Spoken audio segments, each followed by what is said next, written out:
Sa ako nga pagbukad-bukad sa mga video sa ako nga cellphone ba nakita ako naman ni siya nga pag-trip namon pakadto dito sa may Garang Hills. So sa diri sa pagpakato naman kati syempre first time ko bala nga makakadto sa sina nga lugar. So excited gid ko katama kay ti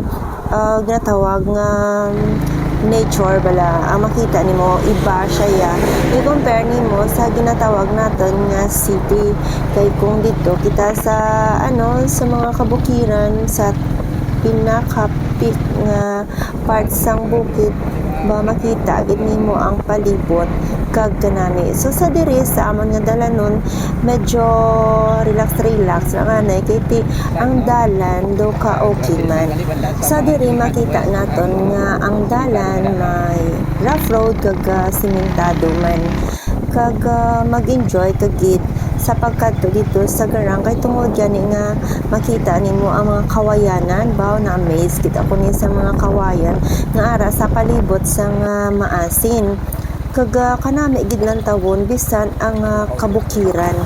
Kung na first time nimo magkadto sa amon ning lugar ti medyo nga daan may pagkanerbiyosa man kung kaisa ti sige lang nang ako nga mal nga hinay lang ti amo na nga ginambalan ako sa ako nga partner nga sa niya tama gid sa imo ka nerbiyosa kay siya gani sige man kapot niya sang iya nga cellphone tapos sige man ang iya nga video kay gusto niya nga siya ang magka-video sang iya man niya nga kaugalingon gamit ni siya ang iya nga akan sa to nga ang Shine One maasin ti one hand lang na iya yung pagkapot sa manubila ti ako medyo ginakulkulbaan kaya syempre butlay na bay kay ti duhagi kami kag sa palibot wala gawas ang tawo kag malaka ang pamalay wala kagawas ang may makitaan nga tawo nga ara sa dalanon kay tungod gani nga to medyo lagyuan ang mga balay. So bisan pa nga medyo takason siya ang karsada pero do hindi mo man gawa ma-feel nga sa kilid niya daw pilas katungod gani sa mga kawayan nga ara sa kilid bala sang alagyan ti do hindi ka man gawa maka-feel nga matama gid nga mahadlokan kagid pala pero paglabot na diri sa maibabaw nga ni wow nakahambal gid ko wow kanami gid sang lugar. So diri na nakalabot na kami diri sa una nga part before sa tong pinagid ka bukid nga gusto namon nga katuan sa makita naton diri ang katahom gid sa nga palibot kag ugaling kay sa tunga time kay tungod nga summer gani ang mga mais do medyo nagkalalaya kay tungod nga sang summer sang 2024 grabe siya ang init pero amo na siya ganing rason nga nakakadto kami dira sa may Garang Hills kay tungod gani nga ang alagyan hindi siya malutak kag mahapos lang katuon kay tungod gani nga mala ang dalan.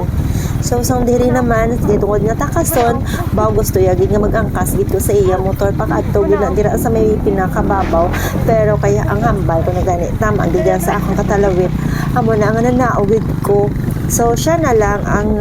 nag-drive ang akon bana na nag-drive sa motor pakadto sa ibabaw. So sa diri naman nga part nakita naton ang katahong gid sang palibot kag grabe na-amaze gid ako kay tungod gani nga first time ever ko nga makakita sang amo ni kalapad bala nga mga kabukiran sa palibot kag first time ko nga nakasaka sa bukid-bukid gid nga bahin sang maasin kay tungod gani nga hindi ko man sa ulado ang mga lugar gid diri sa may maasin hindi ko makahambal kung ano na siya nga part na dira kung part na dira sang Ubyan part na dira sang Dagami kundi ina dira rampi ang lugar sang Layog pero sadto syempre ang akon nga bana kay do maano gid ko na sa iya believe ko na sa iya kay nga kabalo gid saya kung diin na siya nga lugar, diin na nga party na ginatudlo ya gina di ako yung nga daan do wala gid ko ya ni muhi sina nga ano basta aslo nga makakadto lang gid ko sa lugar pareho sini nga lugar sang garang nalipay na ko niya. Kay tungod gani nga gusto gid ang adventure, naga-decider na gid ako kag excited naging magsaka dito sa mataas nga bahin sang garang. Kag kung makita ninyo sa palibot medyo wala sang kakahuyan kag pilas kung first time nimo bisan pa nga medyo malapad man gid ang agyanan pero feeling nimo do mahulog bala ikaw kay tungod gani nga pilas ang kilid niya kag kilid pero kung sagad ka naman sa amo ni nga lugar sa mga pagsagad ka nga magsaka sa mga kabukiran plus wala ikaw sang nervyos hindi ka pala inom sang kape maga-enjoy ka gid sa lugar. So ini siya amat-amat na ni nga patakas so na ni siya kag makita naton may balay-balay na dira payag-payag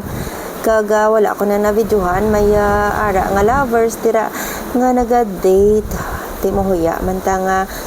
naton pa nga ma-videohan sila. So samtang nagapalapit kami nga nagapalapit dito gid sa pinagit kapik nga bahin sang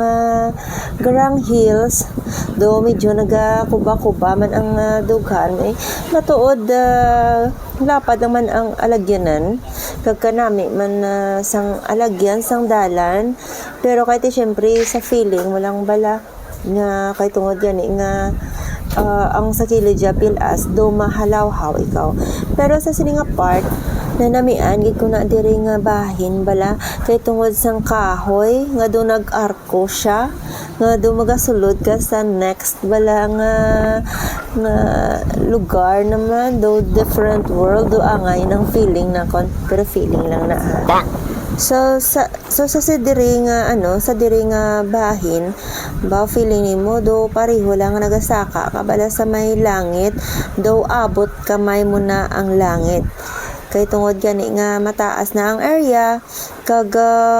do na lang ang mga tanom hindi na hambal nga tag-asan nga kahoy kundi gagmay lang ang mga kahoy bala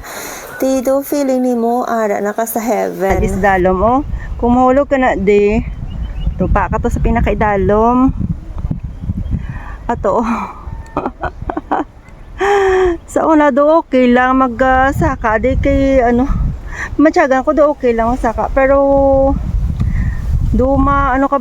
mahalawhaw kagid as in grabe gani pakapot ko pero okay man malapad man ang